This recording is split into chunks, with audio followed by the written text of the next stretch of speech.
Et on se retrouve avec vraiment le taillant qui casse, quoi. Il est très dur, donc il casse, il reste dans le bois. Alors rien qu'avec les pierres, là j'ai déjà un outil qui coupe très très bien, qui est extrêmement agressif. Je pense qu'on peut déjà se raser avec. Et pour l'affûtage, c'est bien d'avoir la tête dans le guidon pour bien voir ce qu'on fait. Dis bonjour au micro. Bonjour micro. Est-ce que vous entendez bien Guillaume ou est-ce que vous voulez que je monte un peu le son de Guillaume? C'est bon, faut juste que je parle en fait, c'est ça? Oui, faut parce que s'il parle pas, on l'entend moins bien. On va y attaquer. Je vais couper le son de ça aussi, parce que c'est le genre de truc où il y a quelqu'un qui t'appelle quand il faut. Et Guillaume, lui, il va nous parler de trucs qui coupent. Moi, je vais vous parler de l'affûtage des gouges de sculpture pendant toute cette conférence, mais je vais aussi vous présenter tous les moyens qui s'offrent à vous en fait pour affûter vos outils correctement, mais surtout pour ne pas les abîmer, pour ne pas les brûler, pour ne pas les détériorer. Et bien c'est parti, merci à tous d'être présents là pour cette conférence. Donc moi je vous parle des gouges de sculpture, mais je vais vous parler un petit peu avant de commencer à faire l'affûtage d'anatomie pour vous permettre de bien comprendre quels sont les différents termes et quelles sont les différentes parties qui nous intéressent pour notre affûtage. Donc les gouges de sculpture, quand on vous les présente, vous avez la face intérieure de l'outil, donc c'est la partie qui va être creuse, la face extérieure, le côté bombé avec la partie qui va nous intéresser, donc on a ce qui est désigné avec la flèche jaune ici, c'est votre biseau d'affûtage. Ensuite, ici, je vais avoir la partie tranchante qu'on va appeler le taillant en sculpture ou le tranchant. Et ici, vous avez une partie qui est très intéressante, c'est ce qu'on appelle le talon de l'outil. Le talon, en fait, c'est ce qui va vous permettre de contrôler votre... c'est un petit peu votre limiteur de passe. C'est ce qui vous permet de contrôler votre outil quand vous le faites pénétrer dans la matière. Ensuite, au niveau de l'outil, on va avoir une partie ici qu'on appelle l'embase, qui va, en fait, c'est une sorte de butée qui vous permet d'asseoir en fait votre outil sur le manche, et toute une partie à l'intérieur ici qu'on voit pas, qu'on appelle une soie. Donc c'est une sorte de pointe en fait qui va être logée dans le manche. La première étape en fait quand on va affûter une gouge de sculpture, en fait, c'est que quand on reçoit une gouge, bien souvent elle est affûtée que d'un seul côté. Une gouge qui est affûtée d'un seul côté, on va parler d'un affûtage à l'italienne. Quasiment toutes mes gouges, moi, sont affûtées de cette manière. Et il faut se poser les bonnes questions, c'est-à-dire, est-ce que je vais conserver cet affûtage? Est-ce que je veux un biseau d'affûtage un peu plus long, un peu plus court? Quel angle je vais donner à mon outil? Donc l'affûtage à l'italienne, on n'a qu'un seul biseau sur l'outil. L'affûtage à la française, on a deux biseaux, c'est-à-dire que vous allez retrouver le biseau à l'extérieur de votre outil, le biseau principal qui en général fait 5 à 6 mm de longueur entre votre taillant et votre talon. Ça, c'est une cote qui vous permet d'avoir un angle d'à peu près 30 degrés. Et c'est pour moi la situation la plus polyvalente au niveau de l'affûtage. C'est-à-dire qu'avec un biseau de 5 à 6 mm, moi je travaille aussi bien du chêne que du tilleul, ou même des essences un petit peu plus dures. Même si d'une manière générale, quand on va travailler des essences plus dures, par exemple comme du buis, on aura tendance à réduire notre longueur de biseau pour avoir un taillant et un tranchant beaucoup plus résistants. Au contraire, quand on travaille du tilleul, on va peut-être l'allonger un petit peu plus pour avoir un outil beaucoup plus agressif, le tilleul étant plus tendre. Donc là, mon outil, il est affûté à l'italienne, c'est-à-dire que j'ai qu'un biseau de ce côté, je n'ai pas le petit biseau qui est à l'intérieur. Biseau qu'on voit ici sur l'illustration qui fait plutôt de l'ordre de 1 à 2 mm en général. D'accord ? Donc en première partie, on va avoir une étape de meulage. Donc pour meuler vos outils, là j'ai ramené 3 meules différentes. Les outils de sculpture, c'est des outils qui sont en acier forgé trempé, donc des aciers au carbone. Les aciers au carbone, ils sont relativement fragiles, ça veut dire qu'il faut en prendre soin. Et il faut éviter de meuler vos outils sur des meules sèches et d'appuyer très très fort, parce que si vous chauffez trop vos outils, en fait, vous risquez de détremper, ou du moins d'annuler le revenu que le forgeron a fait, et votre outil en fait ne va plus tenir la coupe à plus ou moins long terme. Donc la première étape de meulage, en fait, elle va être importante, c'est elle qui vous permet en fait de former votre biseau, de le mettre en forme, de l'adapter à la situation que vous voulez réaliser. Mais ça vous permet aussi d'enlever, par exemple, sur un outil neuf, une lame qui peut être... Il y a certaines marques, des fois, qui vont vernir les lames. Ça vous permet aussi d'enlever la couche de vernis, par exemple, qu'il y a d'origine. Au niveau des meules, moi, j'ai une préférence, en fait, pour les meules qui sont lubrifiées à l'eau. Donc, soit les meules comme celle-ci, de type Tormek, soit des meules en grès, comme celle que je vous ai mis un peu sur la photo.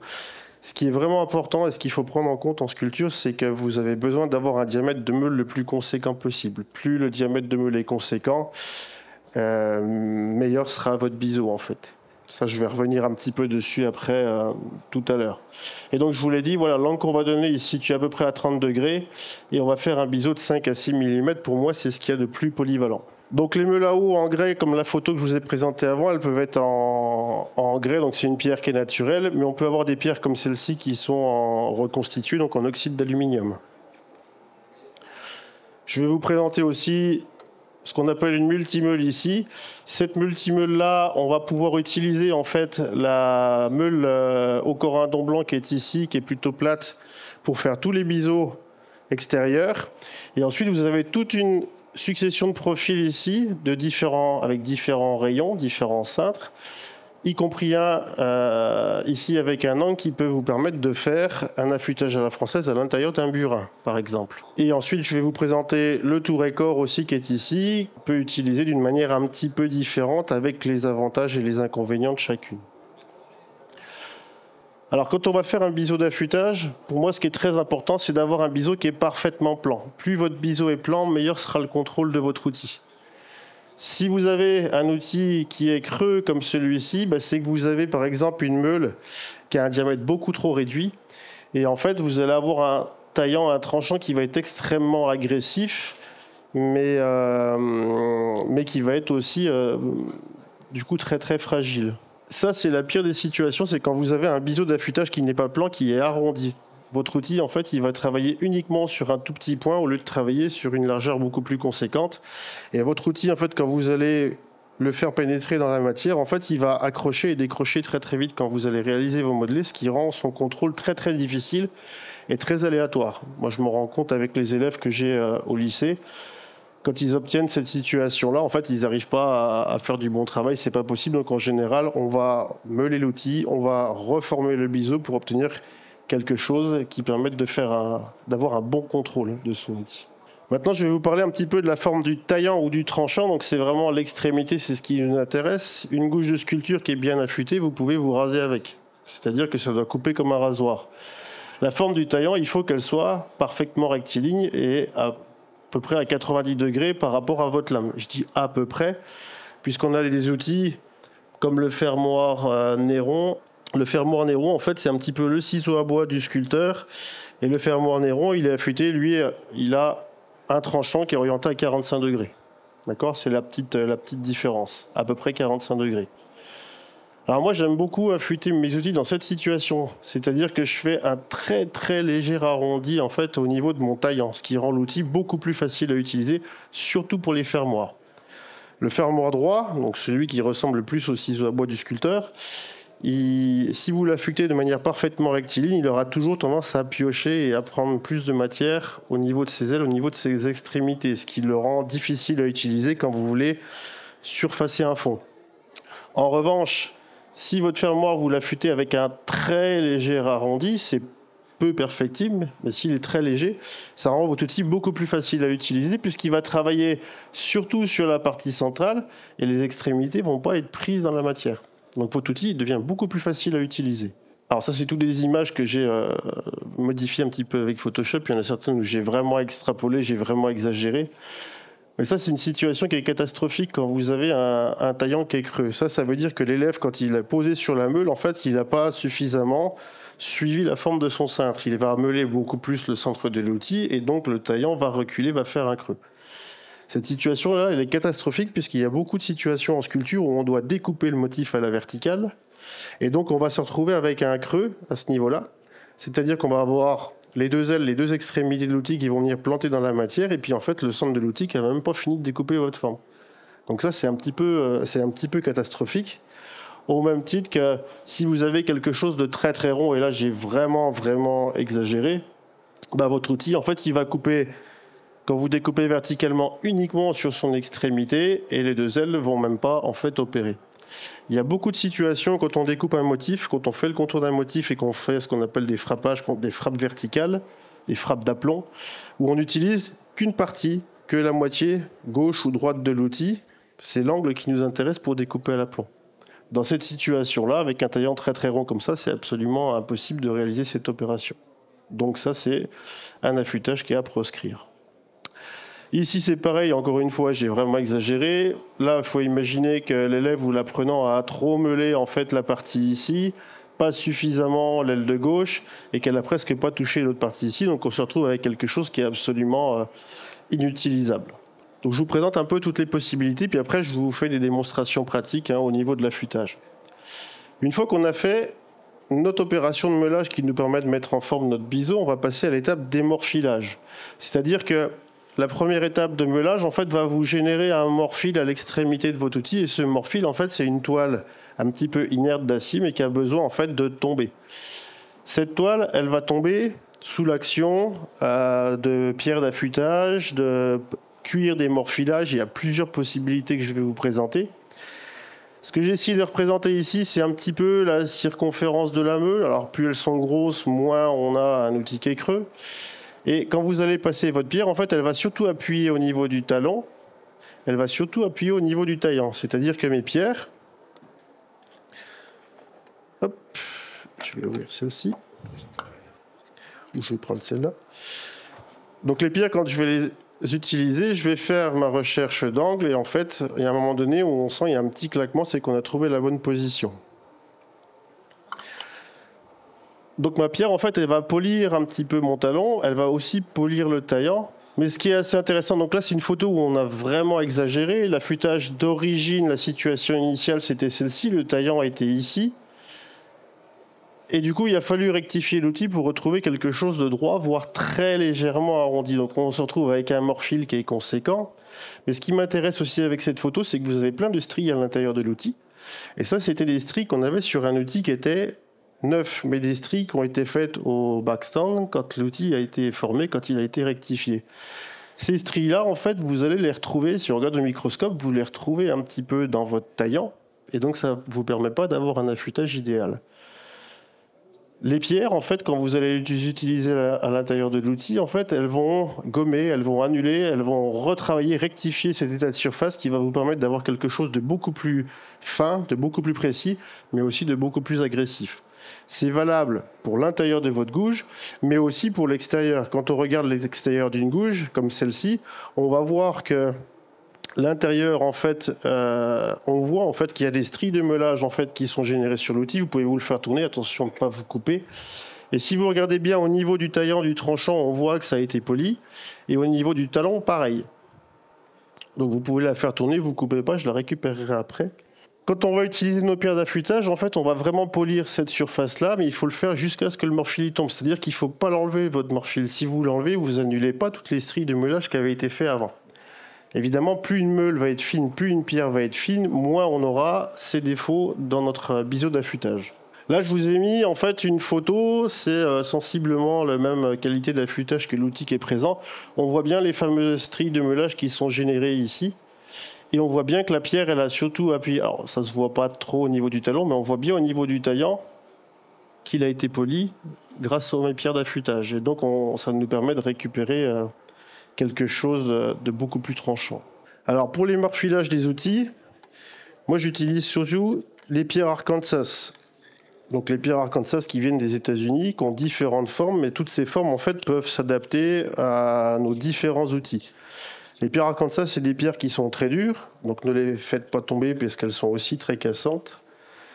Et on est sur un grain d'environ 8000. La plus fine ici me permet d'affûter les burins. L'intérieur de burin que je vais vous présenter aussi tout à l'heure. Ensuite, on peut utiliser des pierres du Levant comme celle-ci, des pierres qui sont plutôt gris, bleutées, presque noires. C'est des pierres qui fonctionnent très bien. Donc sur les Arkansas, on est sur un grain qui est estimé à peu près 8000. Sur les pierres comme celle-ci, on va avoir un grain d'environ 1000. Donc en fait, elles sont plus abrasives, mais elles sont aussi beaucoup plus tendres. Et donc, elles vont s'user, se creuser aussi beaucoup plus rapidement. Celle-ci, vous pouvez voir que les élèves, des fois, quand ils se mettent toujours au même endroit, en fait, ils ont tendance à la creuser un petit peu. Et donc, elle a pris des déformations. Vous pouvez aussi la faire tourner pour regarder un petit peu comment ça se présente. Qu'est-ce que j'ai fait de ma télécommande? Elle est là. Ensuite, au niveau des pierres, vous pouvez utiliser ce type de pierre. Donc encore une fois, je vous présente toutes les grandes lignes et après je vous montre en pratique. Ça, c'est des pierres India, c'est-à-dire que c'est des pierres reconstituées. Et ces pierres-là, en fait, on va pouvoir les utiliser, mais de manière différente. C'est-à-dire quand on n'utilise pas de meule pour rectifier un outil, parce que les meules, on a quand même une action qui est très très agressive. On peut utiliser ce type de pierre quand on a des petites retouches à faire. C'est-à-dire que si vous avez une toute petite brèche, vous pouvez remettre un coup de pierre. On n'est pas obligé de repasser systématiquement par l'étape de meulage qui va rogner vos outils à plus ou moins long terme. Au niveau des pierres, on peut utiliser aussi les pierres à 2 grains. Donc vous avez un grain qui est plutôt fin, l'autre qui est plutôt grossier. Moi, je l'utilise plus pour les racloirs de sculpteurs, les fermoirs, plutôt que pour les autres gouges. Ces pierres-là, on va pouvoir les utiliser à l'huile. Ensuite, je vous ai mis tout un exemple de pierres qu'on retrouve aussi dans le commerce que je n'ai pas amené aujourd'hui. Des pierres qui sont reconstituées et dans lesquelles on peut retrouver différents profils qui vont s'adapter à nos gouges ou différents rayons ici pour l'intérieur des gouges creuses. Vous avez aussi une pierre conique ici qui peut être utilisée mais plutôt sur les outils de grosse dimension. Moi, ce type de pierre, je l'utilise pour des herminettes, par exemple, ou des outils beaucoup plus gros, des gouges bernoises, par exemple. Donc des gouges très très larges. Là, on a un exemple d'utilisation avec ces pierres coniques où on peut travailler aussi bien avec l'intérieur de l'outil comme l'extérieur. En fait, c'est des pierres que j'utilise uniquement avec de l'eau, celle-ci. Encore un exemple d'illustration où on voit que les différentes gorges peuvent s'adapter aux différents pas d'outils, c'est-à-dire aux différentes largeurs et aux différents cintres d'outils. Merci. Des pierres plus ou moins rondes, pareil, qui vont épouser la forme, ou des pierres spécifiques et vraiment avec des angles pour l'affûtage du burin. Alors, autre chose que j'avais appris, moi, et qui faisait bondir certains ébénistes, c'est quand on n'a pas de pierre, on peut aussi utiliser du papier de verre, mais de type carrossier, c'est-à-dire que le papier de verre carrossier, il résiste à l'eau. Et ce papier de verre, en fait, vous pouvez avantageusement le rouler pour le mettre en forme, pour qu'il s'adapte à la forme de vos outils. Mais vous pouvez aussi le mettre à plat pour faire le biseau extérieur. Donc c'est quelque chose qui est assez polyvalent, qu'on trouve assez facilement. Par contre, il faut prendre du 600, 800, voire du 1000. Ça se présente un petit peu comme ça. Je peux vous le laisser tourner, ça marche très très bien. Il y a pas... Voilà. Par contre, carrossier. Il faut que le support, en fait, papier que vous avez ici, il résiste à l'eau. Donc on a un exemple ici où on a roulé l'abrasif pour faire l'intérieur de l'outil. Et puis ici, on travaille du côté biseau. Les plaques diamantées, moi je les utilise très très peu pour les gouges de sculpture, surtout pour les racloirs de sculpteurs qui sont un petit peu plus spécifiques. Et là je voudrais vous présenter un dispositif qu'on a tendance à oublier. C'est le dispositif que je vous présente ici, qui est assez ancien, mais qui est plus fabriqué parce qu'en fait vous avez différents profils mais qui sont réalisés en plomb. Et donc comme on n'a plus le droit d'utiliser du plomb, ces machines... on n'en trouve plus, c'est même très difficile à trouver d'occasion. Ces machines-là, en fait, ce n'est pas des machines qu'on va utiliser pour meuler un outil, c'est des machines qu'on va utiliser pour émorphiler, c'est-à-dire pour faire tomber le morphile. On ne peut pas former un biseau avec ce type de meule. Ça, c'est une type de meule qui est particulièrement intéressante quand vous allez utiliser des gouges qui sont coudées comme celle-ci. Alors, je ne sais pas si vous voyez bien. Les gouges coudées, en fait, on va avoir des difficultés en fait, avec nos pierres en fait, pour venir travailler l'intérieur de la gouge. Alors que si on a ce genre de meule, votre meule, en fait, elle va pouvoir... Alors, il faudrait le regarder sur la vue de côté. Je vais essayer de me mettre là. Votre meule, en fait, la forme du cintre, la meule va épouser la forme de votre cintre. Donc, il suffit de choisir le bon profil. Et ensuite, vous allez pouvoir enlever votre morphile en actionnant votre meule. On va tirer le morphile toujours vers l'extérieur. C'est-à-dire qu'on va tourner dans ce sens-là et non pas dans ce sens-là. Toujours, toutes les meules de sculpture, on tire le morphile vers l'extérieur. Toujours. Ça vous permet d'avoir un fil beaucoup plus fin que si vous tournez en opposition avec la gouge dans ce sens-là et votre meule qui tourne comme ça. Donc en fait, moi je vais toujours l'utiliser dans ce sens. Ensuite, on a possibilité aussi pour émorphiler d'utiliser des pâtes d'émorphilage. Donc là, vous avez des pâtes toutes prêtes à l'emploi de type Tormek. Et moi, ça m'arrive d'utiliser aussi ce genre de poudre. C'est de la poudre, c'est du carbure de silicium en grain 400. Et cette poudre-là, en fait, moi, je la mets sur un cuir avec de l'huile de vaseline.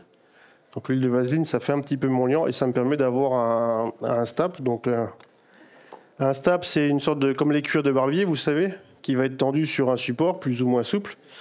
Vous huilez votre support, vous mettez un petit peu de votre poudre, vous appliquez dessus et vous allez ensuite, après avoir émorphilé par exemple, vous pouvez en fait polir ou rafraîchir votre outil en cours de travail en utilisant ce genre de dispositif que je vais aussi vous présenter encore après.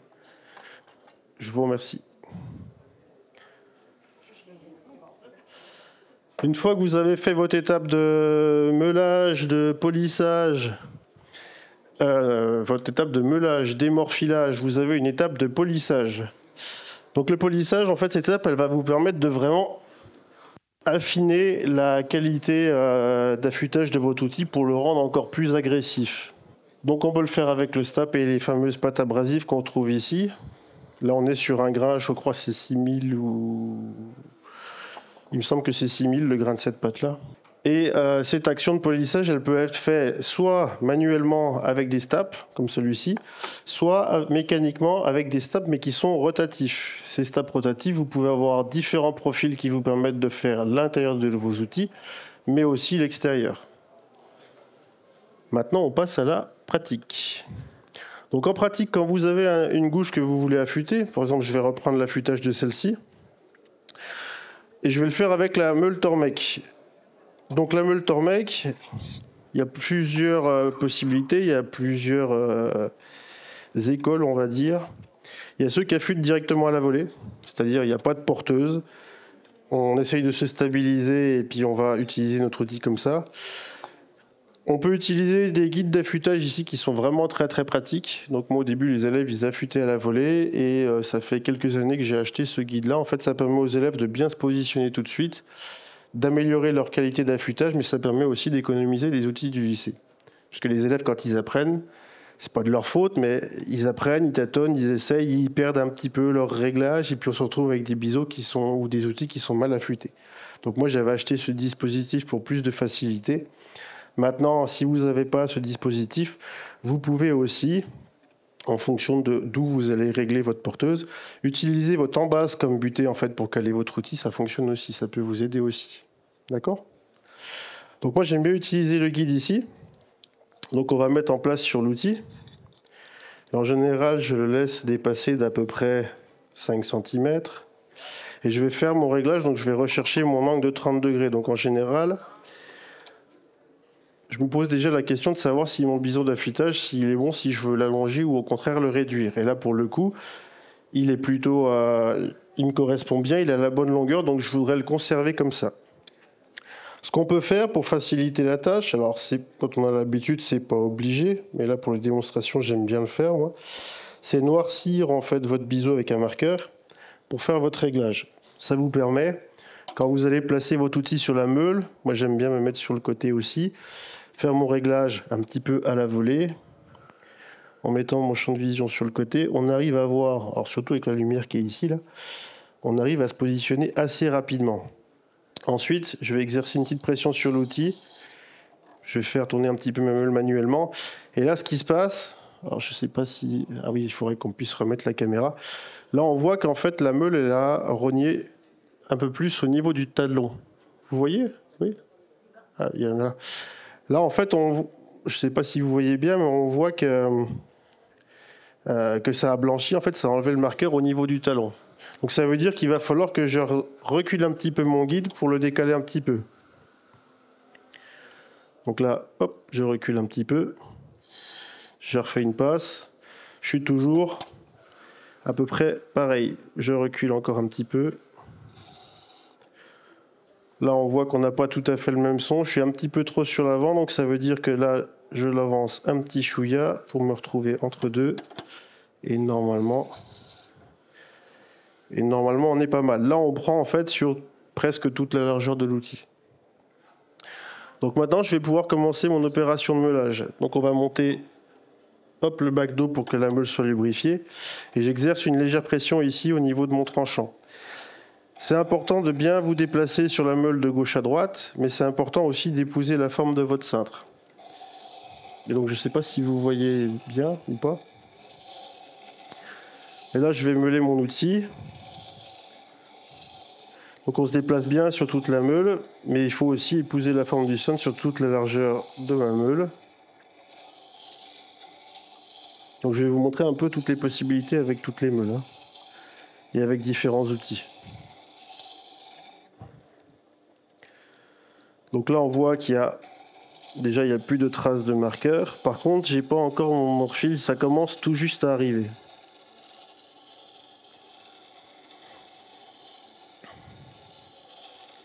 Évidemment ça se fait pas en 10 petites secondes.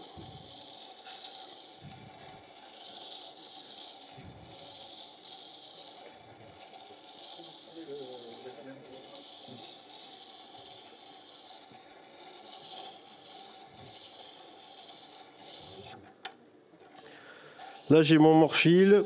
Ce qui m'intéresse c'est d'avoir mon taillant qui est très légèrement arrondi comme d'habitude. Voilà. Donc là on voit en fait, je sais pas si ça sort bien là-bas, mais on voit qu'on a un tout petit morphile. Et ce morphile maintenant je vais pouvoir en fait l'enlever. Donc pour l'enlever, je vais utiliser moi des pierres Arkansas. Donc là j'en ai une beaucoup plus grosse que je vais pouvoir utiliser. Hop, je vais la mettre par terre pour l'instant. Donc une pierre un petit peu plus grosse que je vais pouvoir utiliser avec un petit peu d'huile. De l'huile d'affûtage. Et ensuite quand vous allez positionner votre outil, vous allez faire votre recherche d'angle. Donc là je suis sur le talon de l'outil. Et je vais incliner mon outil en fait et on sent quand on a trouvé le bon angle, il y a un petit claquement et il faut venir se positionner pile poil sur le plat de l'outil. Donc là en fait j'ai trouvé le bon angle, il suffit ensuite de vous déplacer sur la pierre pardon. Donc on va faire l'extérieur de l'outil. N'hésitez pas à faire souvent votre recherche d'angle pour éviter de perdre la position. Et ensuite, ce qu'on va faire, c'est que je vais prendre un petit peu d'huile ici, comme je le fais avec ma pierre qui est beaucoup plus ronde. Je vais venir faire plaquer ma pierre à l'intérieur de l'outil et ça va me permettre en fait de travailler maintenant à l'intérieur de mon cintre. Donc le morphile, il tombe pas en 10 petites secondes, hein, il faut insister un petit peu plus.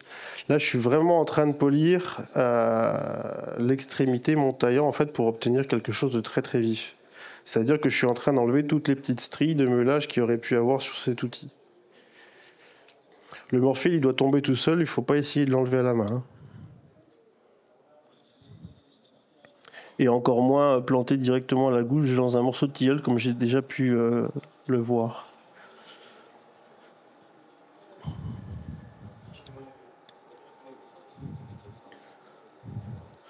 Donc on insiste bien. Alors là, je sais pas si... Non, on voit pas la caméra, c'est un petit peu trop loin. Mais on voit que le talon, là, il brille un petit peu plus, que mon taillant brille aussi un petit peu plus. Ça veut dire que toutes les stries de meulage, qui sont quand même très fines avec le Tormec, elles ont été gommées, elles ont été annulées, hein. Donc on a encore un petit peu de morphile. Donc quand on travaille avec des meules à eau, vous n'avez aucun risque en fait de détremper votre outil. C'est ce qu'il y a de plus sécurisant. Il faut faire attention, après je vous montrerai les meules sèches qui vont aussi beaucoup plus vite, mais qui peuvent bousiller votre outil, en fait, votre gouge.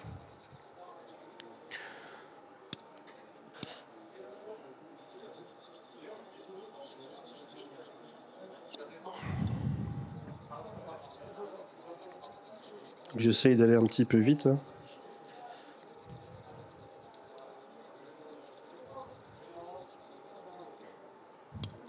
Si vous voulez faire tomber rapidement votre morphile, il faut multiplier l'action, un coup à l'intérieur, un coup à l'extérieur, un coup à l'intérieur et ainsi de suite. Ah, c'est vraiment important de faire votre chachant. Quand vous avez trouvé le bon angle, vous devez avoir un petit filet d'huile qui remonte sur la gouge. Alors, il ne faut pas trop l'incliner non plus. Si vous l'inclinez trop, vous allez arrondir votre taillant, votre tranchant et votre outil va perdre en efficacité.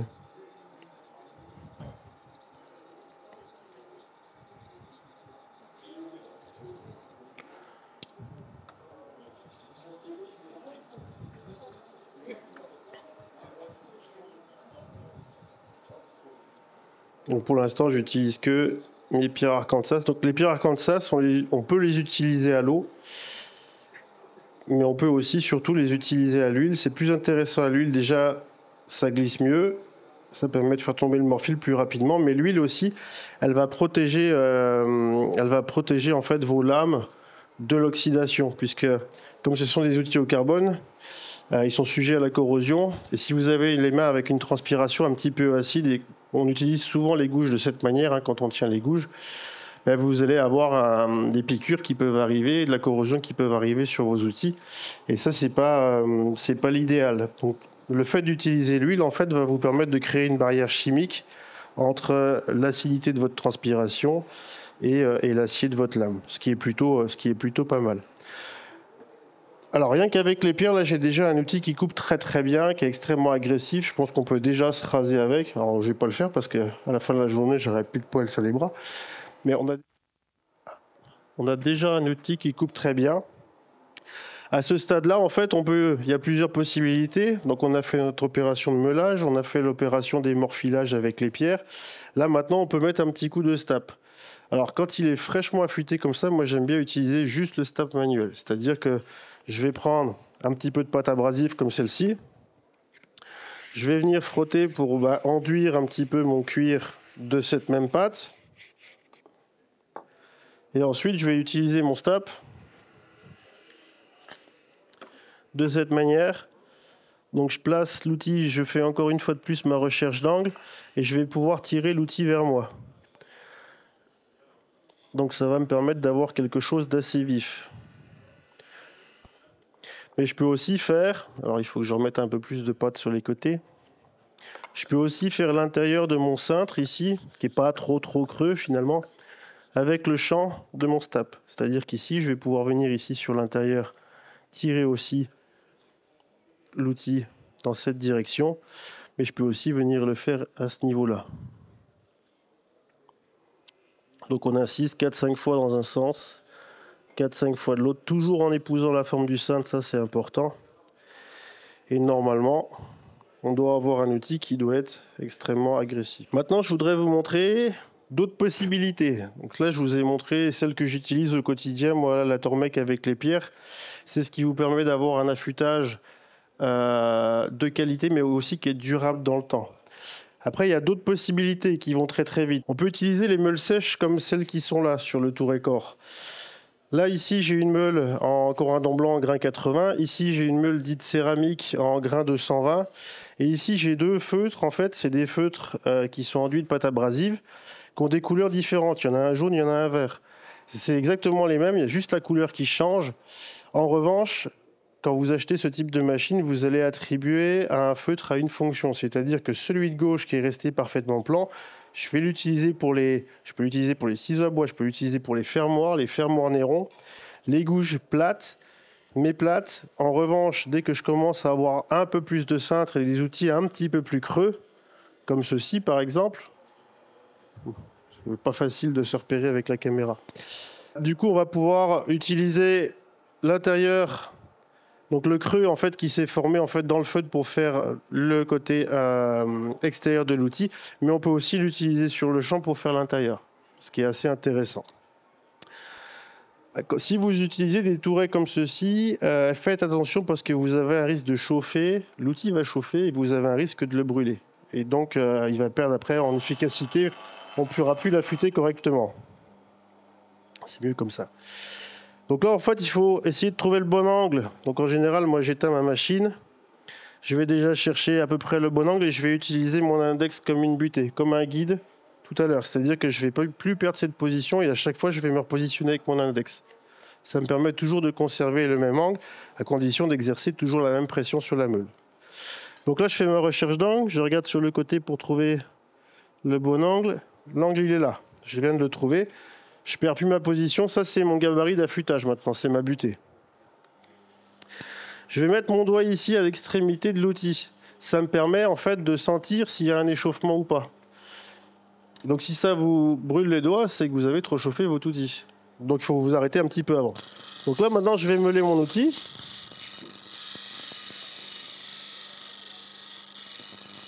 Une fois de plus, il faut charioter sur toute la largeur de votre meule. Mais il faut en plus effectuer un mouvement donc, de translation, mais aussi de rotation au niveau de votre outil pour épouser la forme de votre cintre.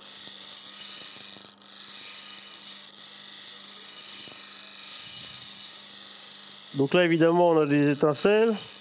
Là, je sens que l'outil commence à chauffer. Alors, c'est largement supportable. Hein. Puisque j'appuie très très peu. En fait, c'est plus pour sentir un peu la température que je mets mon doigt que pour appuyer vraiment. Si vous appuyez trop fort, vous allez brûler votre outil. Hein. Et un outil qui est brûlé, il est foutu. À moins de connaître un forgeron capable de faire une trempe et un revenu après derrière, il sera foutu. Donc là, on y est presque.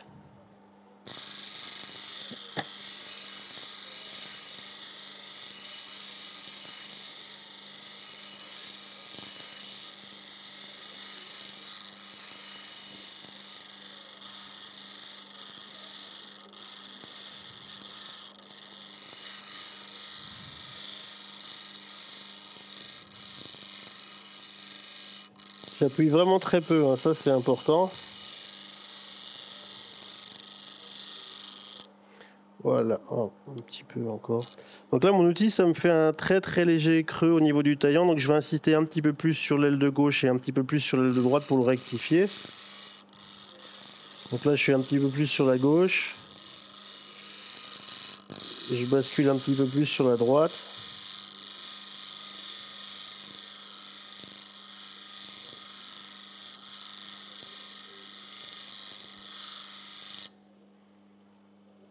Encore un petit peu.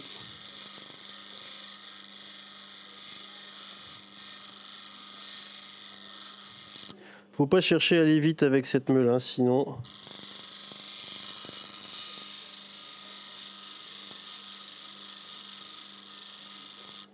Si votre outil bleuit, il est mort. Donc là, voilà, j'ai formé mon biseau. Alors, je sais pas si on va bien voir. Hop, c'est ici. Je vais incliner un petit peu. J'ai formé vos biseaux. Alors maintenant, il y a d'autres possibilités pour enlever le morphile. Je vous ai présenté le travail à la pierre. Vous avez vu que ça prenait un certain temps, mais ça permet d'avoir une bonne qualité. On peut aussi utiliser les feutres ici pour démorphiler avec la pâte abrasive. C'est-à-dire qu'il faut bien placer votre outil. Celui-ci n'a pas beaucoup de cintre, donc je vais pouvoir le faire sur ce feutre-là. Et je vais pouvoir faire donc, le biseau extérieur, mais je vais aussi après travailler sur l'intérieur de l'outil. C'est-à-dire que là, je vais faire ma recherche d'angle. En général, je commence toujours un petit peu sur le talon et je vais écouter le bruit que fait ma meule. Je me mets sur le talon et je vais en fait descendre mon outil pour aller trouver l'angle. Quand je vais trouver l'angle, en fait, je ne sais pas si vous allez l'entendre, mais on entend le son, il change quand vous avez la bonne position. Et en fait, il faut aller un tout petit peu en dessous. C'est-à-dire que je commence toujours plus haut. Alors, je vais essayer de m'approcher aussi, comme ça, peut-être que vous allez entendre le son. Tac. Donc là, j'ai trouvé la bonne inclinaison. Je vais un petit peu en dessous. Je recommence. Tac. Un petit peu en dessous. Et là, on est bon. La pâte abrasive qui est enduite sur mes feutres, il faut la faire fondre. Donc il faut appuyer un petit peu sur votre outil. Ça va chauffer un petit peu, mais pas au point de détremper l'outil. Cette opération-là va vous polir le biseau d'affûtage. Elle va émorphiler vos outils et vous obtenez une qualité d'affûtage qui est très intéressante, mais qui sera moins durable dans le temps. Donc c'est plus rapide à mettre en œuvre si vous voulez, mais c'est moins durable dans le temps que l'affûtage avec les pierres. Par contre, c'est intéressant pour nos élèves quand ils passent l'examen. Alors toute l'année, ils affûtent avec les pierres et puis le jour de l'examen, ils vont peut-être utiliser ce genre de dispositif qui leur fera peut-être gagner quelques minutes sur l'épreuve. Parce que ça va plus vite et qu'ils n'ont pas tout... Comment je vais dire? Donc là, moi, je refais ma recherche d'angle. Ce qui est important quand vous faites l'intérieur, c'est de bien vous situer aussi, de bien placer votre outil pour qu'il soit à la tangente par rapport au diamètre de votre feutre. Si vous êtes trop comme ça, je ne sais pas si on voit, on ne doit pas bien voir. Si je dépasse trop, j'exagère, hein, on va polir l'intérieur de la lame. Si au contraire je me mets trop bas, je vais polir mon taillant et là ça coupe plus rien. Donc en fait c'est vraiment important de trouver la bonne inclinaison. Ensuite la pierre, la pâte, pardon, comme elle a chauffé, il faut l'enlever de l'outil.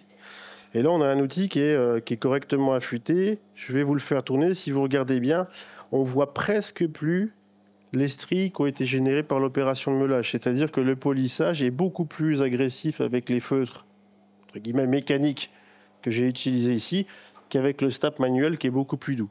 En revanche, le snap manuel, c'est quelque chose que vous pouvez toujours garder sur un coin de l'établi, puis quand vous sculptez, de temps en temps, vous mettez 3 petits coups pour rafraîchir votre outil, puis vous continuez de travailler. Alors au niveau de l'affûtage, j'ai parlé tout à l'heure de l'affûtage à la française, de l'affûtage à l'italienne. La gouge qui tourne ici est affûtée à l'italienne puisque vous n'avez qu'un seul biseau. Celle-ci, elle est affûtée à la française, c'est-à-dire que vous avez votre petit biseau ici. Bon là, il est relativement court. Donc je vais peut-être modifier un petit peu son angle pour le rallonger un petit peu. Et si je regarde bien à l'intérieur, j'ai un petit biseau intérieur qui fait à peu près 2 mm. C'est mon affûtage à la française. Donc pour faire ce type d'affûtage, je vais le faire sur celle-ci pour aller un petit peu plus vite pour dégrossir. Ça ira plus vite qu'avec le Tormek. Mais ensuite, je vais utiliser les profils que j'ai ici pour mettre en forme le biseau intérieur. Donc on recommence. Je fais ma recherche d'angle. Alors je veux allonger un petit peu, donc voilà, je vais venir me placer ici.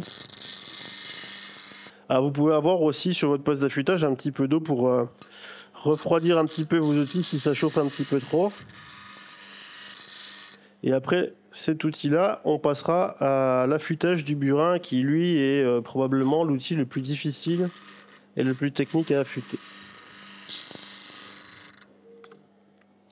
Voilà, là on est pas mal. Donc là j'ai mis en forme mon biseau d'affûtage, je l'ai allongé un petit peu. Je sais pas si vous allez pouvoir voir ça. Comment? Ouais. L'outil est pas très bien éclairé sur la vidéo, on voit pas très bien. Donc là il est mis en forme, je l'ai allongé un petit peu pour correspondre à ce que je fais d'habitude. C'est-à-dire que là on est plutôt sur un biseau d'une longueur de 5 à 6 mm, quelque chose de régulier, bien plan. Un taillant qui est très légèrement arrondi. Là maintenant je peux utiliser les différents profils que j'ai ici à l'intérieur de la meule. Alors, je ne sais pas si vous allez bien voir, mais je retourne ma gouge, elle est à l'envers, d'accord? Donc l'intérieur du cintre en direction de mes profils. Je vais choisir le profil, évidemment celui-ci est beaucoup trop gros, celui-ci c'est pour les burins, on ne l'utilisera pas, trop gros. Ici on est plus... Peut-être il a l'air pas mal, mais je pense qu'il sera un petit peu trop large, on va jongler avec les deux qui sont ici. Donc c'est pareil, sens de rotation, toujours, on tire le morphile vers l'extérieur de l'outil, toujours en sculpture. Là je me place à peu près, donc j'ai une porteuse ici, je vais me placer à peu près en haut de ma meule.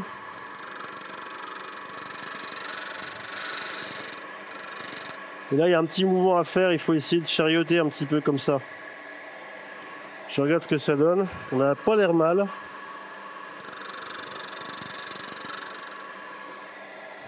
Voilà, c'est un petit peu sur la petite.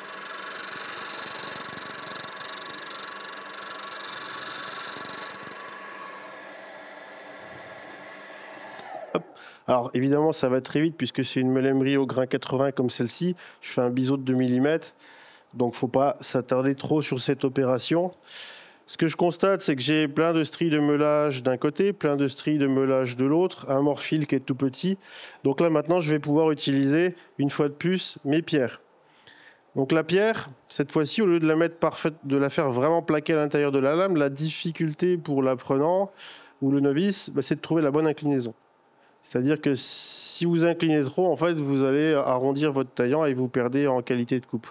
Donc c'est vraiment important de savoir se positionner correctement.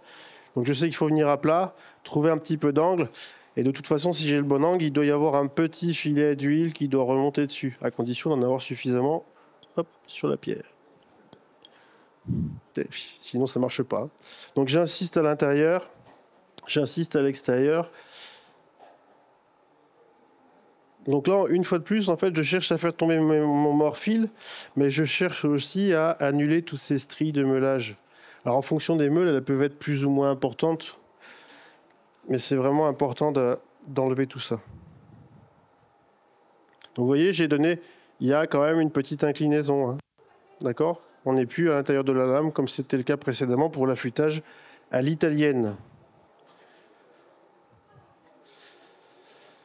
Et pour l'affûtage, c'est bien d'avoir la tête dans le guidon pour bien voir ce qu'on fait. Donc là, une fois de plus, pareil, je fais ma recherche d'angle au niveau du entre le talon et le taillant de ce côté-là, on peut décrire des cercles, il y en a qui vont décrire des 8, il y en a qui vont travailler que latéralement. Ça, au niveau des possibilités, c'est vous qui voyez. Moi, j'impose pas une technique plutôt qu'une autre à mes élèves. Ce qui compte, c'est le résultat à la fin. Il faut être à l'aise, en fait, quand vous affûtez, quand vous tenez vos pierres. Alors, quel est l'intérêt de faire un biseau à l'intérieur de votre gouge? Est-ce que quelqu'un sait? Mais il y a un véritable intérêt en sculpture, c'est qu'imaginez que vous avez une mouluration, vous avez un tore à faire, une baguette ou un boudin à faire en moulure, vous avez 1 mètre ou 2 mètres de moulure à faire. Ben, quand vous avez un affûtage à l'italienne, vous allez avancer, à un moment donné, vous allez buter dans votre embase, vous ne pourrez pas continuer votre mouluration. Donc, qu'est-ce que vous allez faire? Vous allez incliner votre manche, vous allez piocher dans la matière et votre moulure, elle est morte. Donc, le fait de faire un biseau à la française vous permet en fait d'avoir un angle qui va déporter le manche de la surface de travail et qui vous permet de gérer la situation. Ça rend l'outil beaucoup plus facile à utiliser et ça vous évite d'acheter des outils spécifiques, par exemple, qu'on appelle des gouges contre-coudées. Donc les gouges contre-coudées, c'est des gouges qui vont se présenter comme celle-ci et qui vont vous permettre, de par leur forme, de justement déporter le manche de la surface de travail pour vous permettre de gérer la situation. Donc en fait, en modifiant votre affûtage, vous allez pouvoir gérer une situation sans forcément acheter un outil spécifiquement. Voilà. Alors je sais qu'il y a des sculpteurs qui affûtent qu'à la française. Quand j'étais élève et que j'ai commencé, moi en France, c'était à Moran-Montagne, j'ai affûté à la française. Et puis après, quand j'ai continué mes études de sculpture où je suis allé en Belgique, on m'a dit maintenant tu vas affûter à l'italienne. Bon d'accord, ok. Alors j'ai essayé. Et puis aujourd'hui, j'affûte plus qu'à l'italienne. C'est plus technique, ça demande une gestuelle, de développer un peu plus la gestuelle. Mais les outils sont aussi beaucoup plus faciles, beaucoup plus agressifs. Et c'est quand on travaille avec l'intérieur du cintre que ça complique le travail, mais on a des outils qui sont bien plus agressifs. L'affûtage à l'italienne est aussi beaucoup plus intéressant quand vous découpez verticalement votre motif. Pour moi, c'est bien plus facile, et même pour les élèves, c'est bien plus facile de guider votre outil que si vous avez encore un petit biseau dedans qui va venir gêner l'inclinaison que vous allez donner. Mais le principal intérêt, c'est pour faire, par exemple, de la mouluration ou gérer des modelés avec l'intérieur de votre cintre. Donc là, on a quelque chose qui n'est pas trop mal. Il faudrait que j'insiste un petit peu plus sur le dos.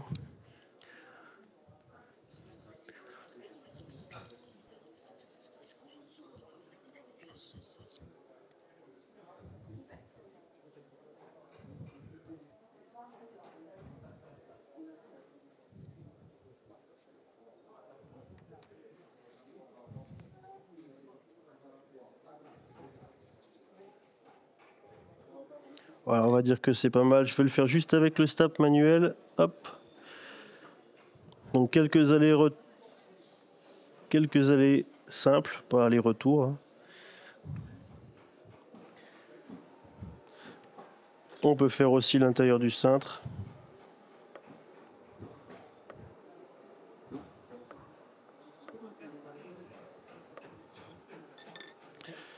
Voilà, là j'ai mon outil qui est affûté à la française, qui devrait couper pas trop mal. Hop là. Si vous voulez, vous pouvez regarder, ça vous permettra de mieux visualiser en fait le petit biseau à l'intérieur. Maintenant, l'affûtage du burin. Hop, on va prendre un burin.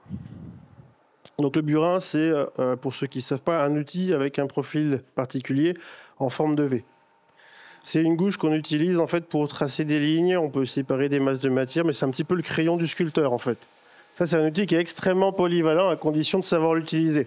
C'est-à-dire que je peux l'utiliser en fait pour tracer un motif, mais pour détourer un motif, mais de par sa forme, il va me laisser un contour. On dit qu'on laisse un contour gras autour de notre motif, donc c'est-à-dire un excédent de matière qui vous permet de renforcer votre sculpture. D'accord ? Mais le burin, je peux aussi l'utiliser de cette manière. C'est-à-dire que si je veux détourer un motif qui est ici, je mets cette aile verticalement pour avoir un contour qui est découpé à l'aplomb, à 90 degrés par rapport à mon motif.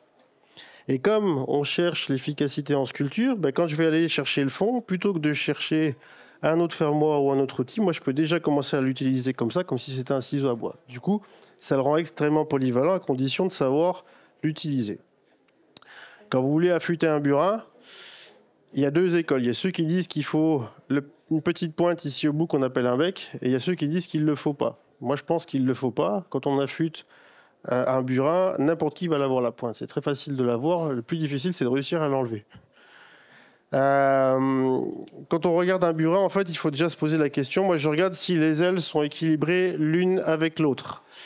S'il y en a une qui est un peu plus basse que l'autre, je vais commencer par meuler celle-ci, rectifier celle-ci, et elle servira ensuite de référence pour faire la seconde. Et ensuite, on va avoir tout un travail à faire sur ce qu'on appelle ici le talon de l'outil, donc toute cette partie-là. Alors en pratique, moi j'aime bien aussi utiliser le guide parce que c'est vraiment un outil qui est assez délicat à affûter. Donc j'aime bien quand j'ai trouvé la bonne position, le bon angle, le conserver jusqu'au bout. Mon guide il est installé. Je vais venir le mettre en place sur mon porteuse, je vais faire mon réglage. Puis bah, j'ai du pot, je suis pile poil. Donc j'ai même pas besoin de régler ma porteuse. Donc je mets toujours lubrification à l'eau. Et ensuite, donc, je vais commencer par l'aile de gauche, puisque c'est celle où il y a le plus de travail de retouche. Donc, je vais meuler mon outil. Et là, ce qui m'intéresse, c'est pas l'extrémité de l'outil, parce que ça, c'est la situation initiale. C'est la base du morphile qui va être générée. C'est ça qui va me permettre de savoir si est-ce que mon burin il va être droit ou est-ce qu'il va être un peu tout déformé au niveau de mon affûtage. Donc, je vais le meuler. Alors on se déplace toujours sur toute la meule. Mais le burin, ce qui le rend difficile à affûter, c'est que quand il est forgé et qu'on va en fait l'ouvrir en fait pour avoir la formation de ces deux ailes, on n'a jamais une quantité d'acier idéale identique d'un côté comme de l'autre. Ce qui fait que c'est vraiment important d'avoir un affûtage très précis à l'intérieur de l'outil, mais vous allez voir qu'au dos, il peut y avoir un petit déséquilibre, mais qui va correspondre finalement à cette différence d'épaisseur. Ok ?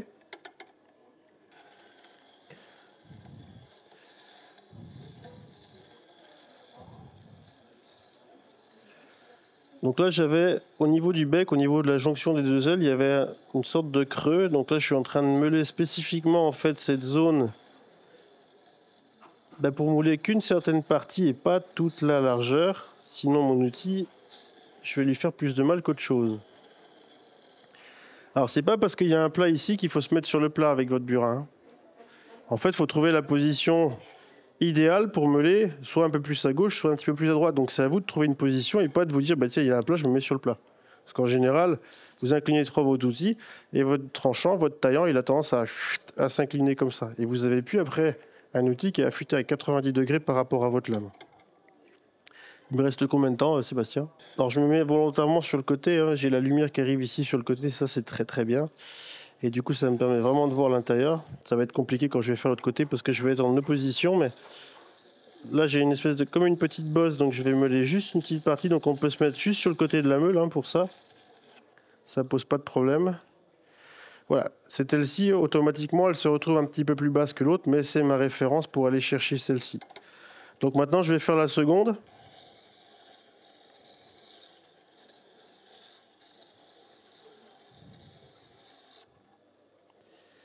Hop là. Alors je répète que si vous avez un outil qui est en bon état, qui n'a pas de brèche ou de gros défauts dessus, que le biseau d'affûtage vous convient, vous n'êtes pas obligé de meuler systématiquement vos outils. Là je le fais pour le bien de la démonstration, mais vous pouvez prendre des pierres d'affûtage, insister avec des pierres. Alors on peut commencer avec ces pierres-là, les pierres India qui sont reconstituées mais qui vont être déjà plus grossières, pour faire une sorte de première passe, une sorte d'ébauche. Et ensuite, on peut utiliser les pierres Arkansas ici, avec un grain 8000 qui sont beaucoup plus fines et aussi beaucoup plus dures, mais pour faire en quelque sorte une passe de finition. À la suite de ces opérations, vous pouvez utiliser votre stap manuel et polir ensuite votre outil, mettre un petit coup de polissage. C'est-à-dire que moins vous les meulez, plus vous allez les garder longtemps. Maintenant, s'il y a une brèche dans votre outil parce qu'il est tombé ou qu'ils se sont entrechoqués dans votre trousse sur votre établi, ou des fois les outils prennent des brèches aussi quand on frappe d'aplomb, ça peut arriver. Qu'il y ait votre taillant qui prenne une brèche qui casse, à ce moment-là, il faut remeuler votre outil pour enlever suffisamment de matière et obtenir quelque chose d'efficace. Donc là, mes deux ailes, elles sont maintenant équilibrées en hauteur, mais je vois qu'au fond de mon burin, j'ai la formation de ce qu'on appelle un bec, c'est-à-dire qu'à la jonction des deux ailes, comme il y a un excédent de matière, ça me fait toujours une petite pointe ici. Cette pointe-là, je vais essayer de la minimiser, voire l'idéal, ça serait de l'annuler. Donc on a un travail à faire sur le talon de l'outil. Je ne change pas mon réglage, mais je vais venir travailler maintenant sur le talon de l'outil. C'est-à-dire que là, je vais arrondir ce talon. Et là, ce qui est en train de se produire, en fait, c'est que je suis en train d'arrondir vraiment la terminaison du talon ici. J'ai toujours une arête vive à ce niveau-là. Et en fait, il va falloir que je meule mon outil jusqu'à ce que...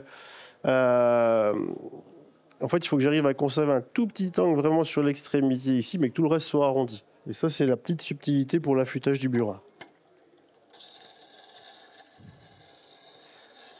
Si on ne le fait pas, en fait, on a un outil qui pénètre très très mal dans la matière et qui ne nous permet pas en fait d'obtenir un bon résultat. Là, on commence à être pas mal. Un petit peu plus ici.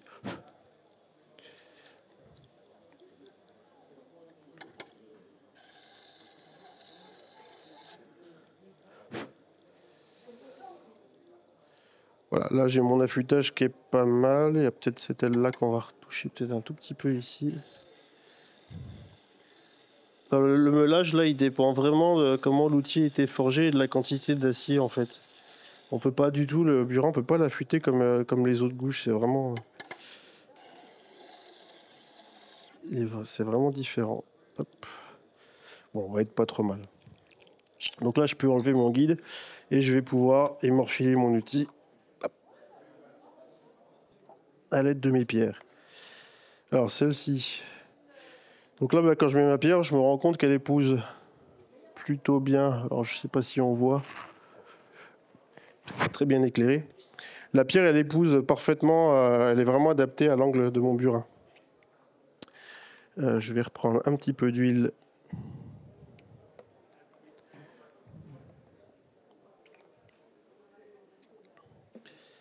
Hop, un petit peu d'huile ici. Un petit peu d'huile sur ma pierre. Donc pareil, je la fais plaquer à l'intérieur. Et je vais insister sur une aile, puis sur l'autre. Il faut aussi insister dans le fond de gorge. Mais alors, il faut faire attention à une chose, c'est que quand vous prenez appui à chaque fois dans le fond de gorge, vous avez toujours tendance à... Et là, c'est là que c'est assez subtil. On a toujours tendance à user plus le burin à ce niveau-là et à ce niveau-là. C'est-à-dire pas dans le fond. Et ce qui va se passer, c'est qu'en fait, on va avoir tendance à faire un petit creux ici, juste à la jonction des deux ailes de chaque côté. Et ça va renforcer le bec que vous pouvez avoir en fait sur votre burin. Le bec, alors il y en a qui disent qu'il faut l'avoir. Moi, je suis persuadé du contraire. La raison, c'est la suivante, c'est que le bec, ça vous fait une pointe qui peut être plus ou moins conséquente. Moi, j'ai vu des becs des fois qui faisaient presque 2 mm. Mais le bec, en fait, il va piquer le bois et il va arracher la matière avant que vos ailes viennent opérer et trancher la matière. Donc ça ne vous permet pas, selon moi, d'obtenir un résultat vraiment optimal.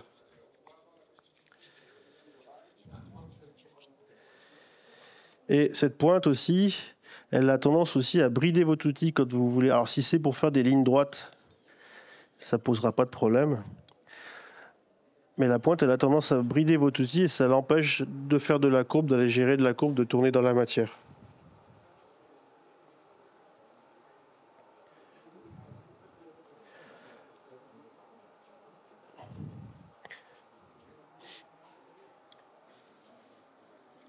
Alors, je ne vous ai pas montré, mais sur le Tormek, j'ai aussi différents feutres, différents cuirs, différents stapes que je peux utiliser avec la pâte d'émorfilage aussi Tormek qui est ici. On obtient grosso modo le même résultat qu'avec les pierres, ça va un petit peu plus vite, mais la qualité d'affûtage dure moins longtemps.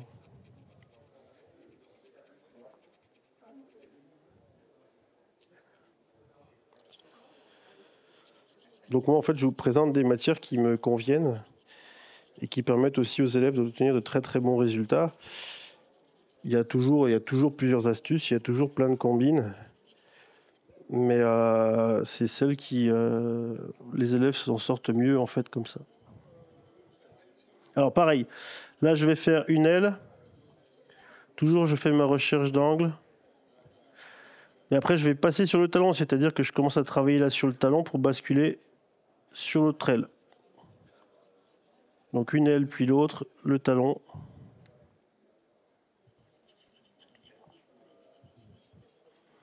Donc on se déplace toujours sur toute la pierre.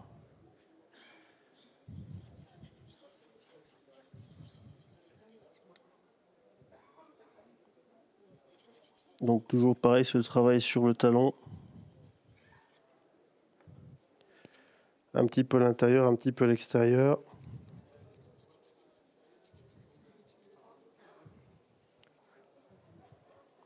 Alors là, j'évite maintenant de me remettre systématiquement dans le fond de gorge, c'est-à-dire vraiment tout au fond en appui. Parce que le morphile est déjà tombé, donc j'insiste un peu plus sur mon aile, mais exactement là où je veux faire tomber le morphile. Si j'appuie trop dans mon fond de gorge, je vais faire un creux qui va favoriser le bec de mon burin.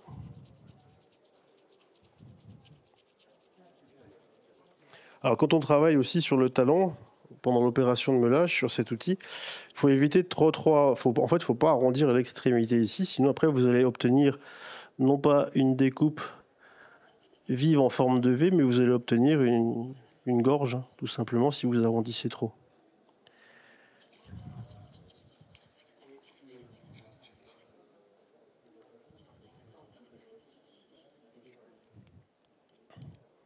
Alors l'affûtage à la pierre, c'est toujours assez long. Là, j'ai encore un petit peu de morphile.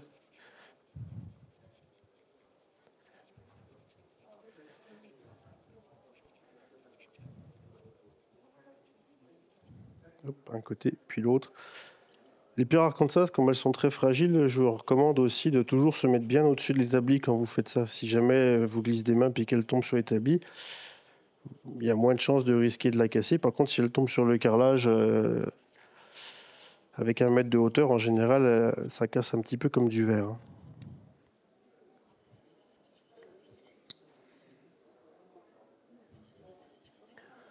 Donc je passe d'une aile sur le talon pour finir sur l'autre aile en conservant toujours le même angle. Si j'ai un doute sur l'inclinaison, je fais ma recherche d'angle en talonnant comme ceci. Hop. Quand vous avez la bonne inclinaison, vous devez avoir un filet d'huile qui remonte sur à l'intérieur de votre lame. Hop, le passage sur le talon.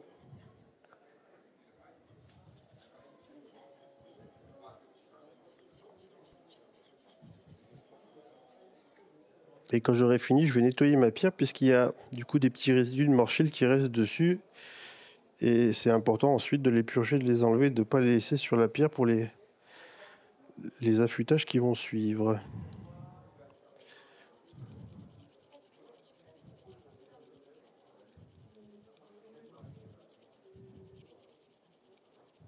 Hop.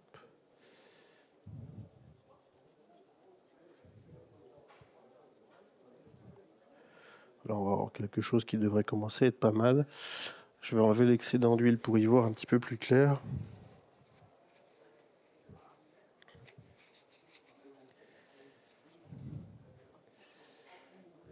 Alors j'enlève l'excédent d'huile, mais j'en profite aussi pour appliquer cette huile sur toute la longueur de ma lame pour la protéger. C'est ce que je vous disais tout à l'heure, pour créer une barrière chimique entre l'acidité de la transpiration quand on a les mains moites et l'acier pour éviter de le faire rouiller. Alors je peux lui mettre un petit coup de stap aussi. Là sur mon Tormek, j'ai un stap en cuir qui est prévu uniquement pour le burin, en fait, que je vais pouvoir avantageusement utiliser pour faire l'intérieur de celui-ci. Et ensuite, je vais utiliser le plat, en fait, pour travailler l'extérieur, le talon et passer sur l'autre aile. Ça, je le fais à la volée, sans... Je retourne pas ma porteuse, en fait. Donc, je vais venir ici. Pareil, je fais ma recherche d'angle, donc je commence toujours un petit peu plus haut. Je suis sur le talon, je recule. Hop, ça change le son, donc c'est qu'on est pas mal. Je vais faire mon travail sur le talon. Je bascule sur l'autre aile. Évidemment, je me déplace aussi sur le stap.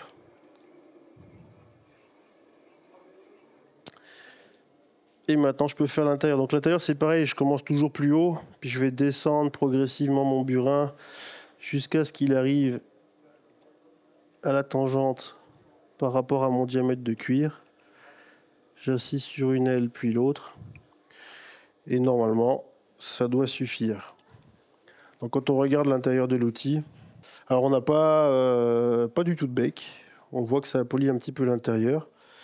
Et on a un affûtage qui est pas mal. Je vous le fais tourner, vous verrez mieux, je pense, en détail.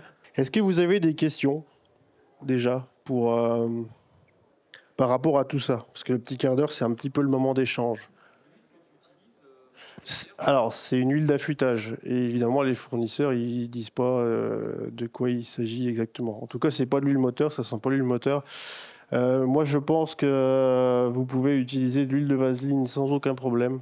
Aussi bien pour graisser vos cuirs ou de l'huile de machine à coudre, en fait, c'est la même chose, que pour graisser vos stabs si vous voulez les graisser, en fait. Ça marche très bien. Donc là, l'huile, en fait, ils ne nous disent pas. Hein, moi, je l'achète toute prête, mais je ne sais pas exactement ce que c'est comme huile. Voilà. Puis je voudrais pas vous dire de bêtises non plus par rapport à ça, quoi. Pourquoi c'est moins efficace? Alors, c'est très efficace, mais sur un court laps de temps. Le problème, en fait, Le problème...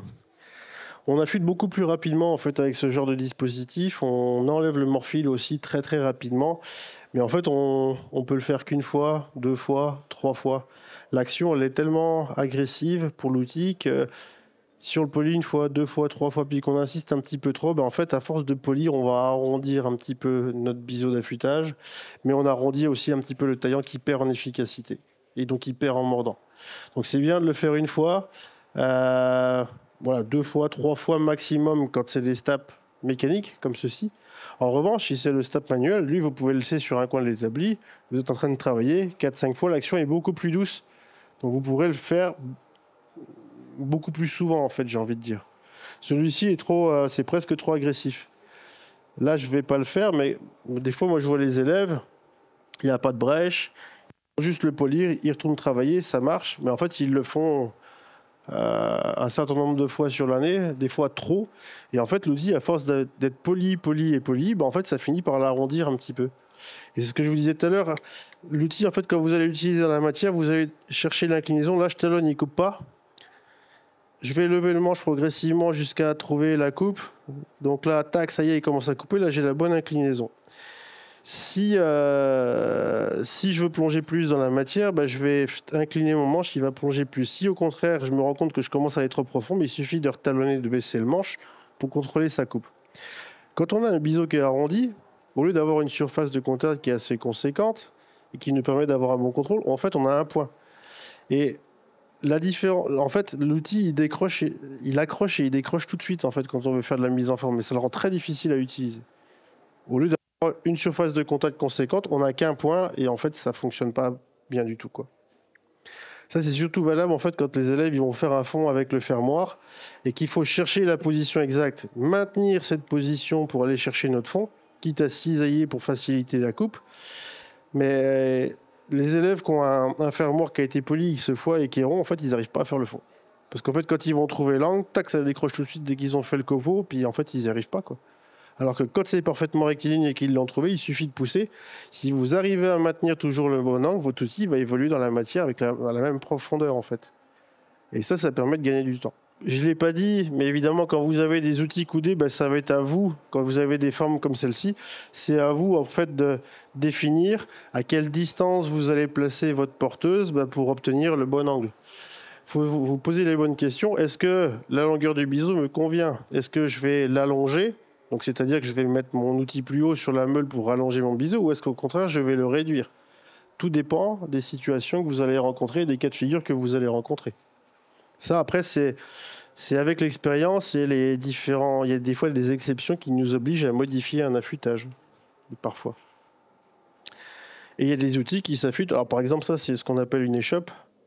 C'est un outil qui nous permet d'aller chercher des fonds, mais qui permet, grâce à son manche déporté, par exemple, si vous avez un ornement, une sculpture qui est ici, puis vous devez aller chercher un petit fond ici, vous pouvez quand même gérer la situation sur un bas-relief, puisque la lame va être déporter votre motif, et ça vous permet de gérer la situation. Mais ça, c'est pareil, c'est des outils hyper spécifiques. On peut s'en passer, soit en adaptant l'angle d'affûtage pour nous permettre de travailler avec un outil. Donc là, je n'ai pas mon petit fermoir qui est là, mais en fait, je peux obtenir la même chose. Mon biseau, il va me déporter le manche, et la sculpture pourrait être ici, je pourrais gérer la situation, hein. Donc on peut se passer de ce genre d'outil, par exemple, spécifique.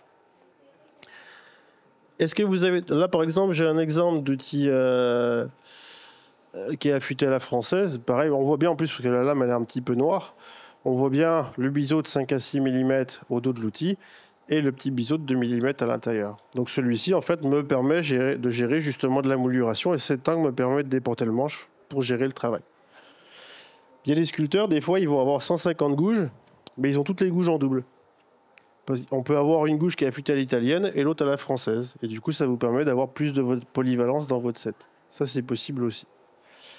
Personnellement, moi, je préfère avoir un peu moins d'outils, mais développer la gestuelle et savoir emmener mes outils où je veux et pas où le bois elle a décidé, plutôt que d'avoir 300 outils, passer mon temps à chercher le bon et que je trouve peut-être pas en plus. Mais ça, après, c'est un choix personnel. Hein. C'est un choix personnel. Je parlais du diamètre des meules, tout à fait. Mais en fait, plus le diamètre de la meule est petit, plus ça va générer un creux en fait, dans le biseau. En fait. Plus il est grand, plus ton biseau va être plan. Alors, si le biseau est un petit peu creux, c'est pas vraiment gênant. Quand on va passer la pierre sur celui-ci, la pierre va talonner, va prendre le taillant. Donc, en fait, il va vraiment polir les deux zones qui m'intéressent. Mais si la meule elle est plate, en fait, il va polir toute la surface. C'est-à-dire que même les stries de meulage, en fait, elles vont être gommées par mes pierres. Et donc, ça me permet d'éviter de faire des marques dans le bois aussi. Quand vous avez des stries, c'est pas l'idéal. Alors après, ça dépend des essences de bois. Sur du chêne, si vous avez quelques petits stries, vous allez peut-être pas le voir. En revanche, si vous prenez un morceau de tilleul et qu'il y a des stries dans votre affûtage, là, vous allez voir les rayures, ça va rester. Le tilleul, c'est vraiment l'essence de bois qui permet de révéler les défauts d'affûtage sur un outil. Et c'est pour ça qu'on recommande, quand on veut tester les outils, d'utiliser une pièce de tilleul pour voir un petit peu si la qualité d'affûtage est bonne ou pas. Voilà. Les outils, par exemple les burins, on découpe jamais verticalement avec un burin. Clac. On fait jamais de frappe d'aplomb avec un burin. Tout comme on évitera au maximum de faire des frappes d'aplomb avec des outils qui sont cambrés. Alors on peut le pousser un peu avec la paume de la main avec modération, mais il faut éviter de taper sur ces outils qui sont coudés. Enfin cambrés, coudés ou voire contre-coudés. Et toutes les gouges qui sont très grosses, c'est pareil, on ne découpe pas verticalement avec. Et la raison, c'est la suivante. Sur une gouge qui est très très creuse comme celle-ci, alors elle n'est pas très très large, mais on a quand même un cintre qui est très prononcé. En fait, vous n'avez pas le même rayon de courbure au niveau du taillant qu'au niveau du talon. Et donc, si vous découpez verticalement, qu'est-ce qui va se passer? Il va y avoir une pression qui va s'exercer au niveau de votre taillant, et votre taillant peut casser dans la matière. Donc en fait, les gouges qui sont très creuses, très fermées, celle-ci, on peut quand même l'utiliser, elle n'est pas suffisamment fermée, mais une gouge qui est très fermée, il faut éviter de découper verticalement. Votre tranchant peut casser dans la matière et rester dedans, quoi. Ça, j'ai déjà vu avec des élèves en début d'année, quand ils n'ont pas l'information, qu'ils ne le savent pas, et des fois ils essayent avant que j'ai eu le temps de leur dire, et on se retrouve avec vraiment le taillant qui casse, quoi. Il est très dur, donc il casse, il reste dans le bois. Je vous ai parlé tout à l'heure du fermoir Néron avec son affûtage. Ça, c'est un petit peu le ciseau à bois du sculpteur, mais avec son affûtage orienté à 45 degrés. Là, on voit un petit peu l'inclinaison. Alors, pour les outils de tournage, on peut appliquer les mêmes méthodes. On peut utiliser les meules en oxyde d'aluminium comme celle-ci sur les outils de tournage. Après, il existe des meules spécifiques pour les outils de tournage chez Tormek. On obtient des très bons résultats. Il y a Pascal Houdet, il affûte qu'avec le Tormek ses outils et il travaille très très bien. C'est juste que c'est un petit peu plus long que d'autres tourets plus spécifiques pour le tournage. En tournage, maintenant, ce qui fonctionne très très bien, c'est les meules au CBN. Donc on appelle ça des meules au diamant, mais en fait ça c'est excellent puisqu'elles sont indéformables. Elles vous permettent d'obtenir une excellente qualité d'affûtage, mais elles ne sont pas adaptées en fait pour les outils de sculpture puisqu'elles vont chauffer vos outils et vous risquez de les brûler en fait. Quand on fait du tournage et de la sculpture, il faut presque avoir une meule qu'on réserve pour la sculpture et une qu'on réserve pour le tournage. Voilà. Même si on pourrait tout faire avec le Tormek. Moi j'ai la Tormek, mais à la maison j'ai une autre meule pour le tournage. Et la raison c'est la suivante, c'est juste le gain de temps. L'autre meule que j'ai en CBN pour le tournage, elle me permet d'aller beaucoup plus vite sur l'affûtage de mes outils que la Tormek. Voilà. Mais la Tormek, ça reste une super machine, on peut tout affûter avec ça. Moi, c'était une marque italienne, Gamazinken. Et donc, en fait, c'est deux meules en 250, 50 mm de large qui sont côte à côte. Il y a un moteur avec un variateur de fréquence. Par contre, c'est une machine qui fait 30 ou 40 kg, quoi. C'est une grosse machine. Voilà ce que je peux vous dire. Les meules à eau en grès avec les gros diamètres fonctionnent très très bien pour les outils de sculpture. Plus le diamètre est conséquent, meilleure sera votre qualité d'affûtage. Pour ça qu'il faut toujours, moi je privilégie toujours les diamètres le plus gros possible. Ça c'est des meules de sculpture, les diamètres sont petits, c'est presque un peu trop petit à mon sens. Mais encore une fois, c'est mon point de vue qui n'engage que moi. Je vous remercie pour votre attention. Et puis, je vous souhaite une bonne journée. Je ne sais pas où c'est qui est parti, Yann. Merci à vous.